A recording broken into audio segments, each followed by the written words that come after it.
L'objectif, c'était de se dire, voilà, comment est-ce qu'on fait pour améliorer notre ROI ? On a des budgets d'acquisition importants, comme beaucoup d'acteurs, et il est important de pouvoir piloter, optimiser cette performance. Le deuxième sujet, c'était, on a un écosystème data qui est extrêmement large, et l'idée, c'est comment est-ce qu'on exploite le mieux possible et le plus rapidement possible les data qui sont aujourd'hui non valorisées. Et le dernier point, qui est un corollaire, qui était de se dire, dans notre galaxie d'investissement, comment est-ce qu'on va allouer nos investissements entre nos différents marchés de manière la plus effective. Donc la proposition qu'on a fait au groupe PVCP, c'était de faire une optimisation en mode SWAT. Donc bien sûr, c'est une métaphore avec les forces spéciales américaines. L'idée, c'est vraiment d'aller chercher des streams de valeur, d'être très focusé sur le résultat et de conduire en fait toute la mission à partir d'objectifs à aller atteindre. On a été vraiment superbement accompagné à la fois par la qualité des profils et un des points qui est extrêmement important, c'est l'obsession du ROI qui a permis en fait de dégager des ressources qui nous ont permis de réinvestir. Et c'est un super outil pour impliquer les équipes. En termes de résultats, les résultats, ils parlent. On a augmenté les économies, on les a multipliées par 3 en 10 semaines. Au bout de 4 semaines, on avait gagné ce que ça nous a coûté. Et au bout de 8 semaines, on avait augmenté notre ROI de 5%.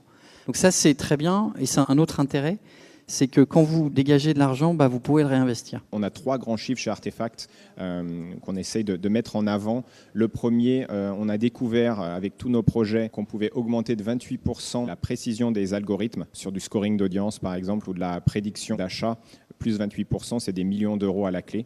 Et le deuxième, on s'est rendu compte que 44% du temps était passé sur un projet à comprendre, localiser et avoir accès à la donnée.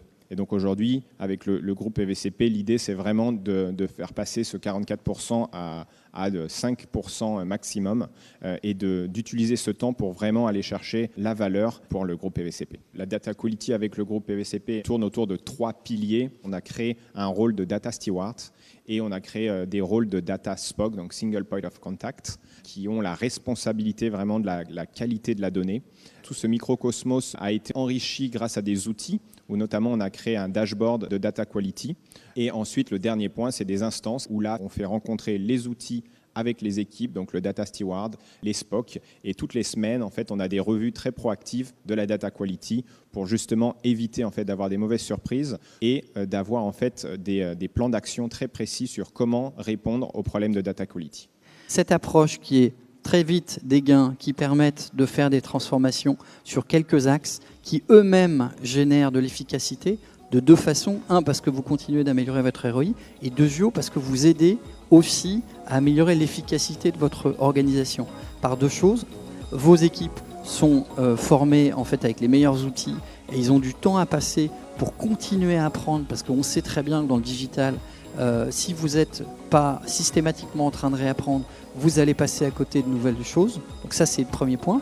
Et la deuxième chose, c'est que vous faites travailler ensemble des équipes qui n'ont pas l'habitude de travailler ensemble. Donc tout ça, c'est un cercle qui tourne et qui génère énormément de choses positives.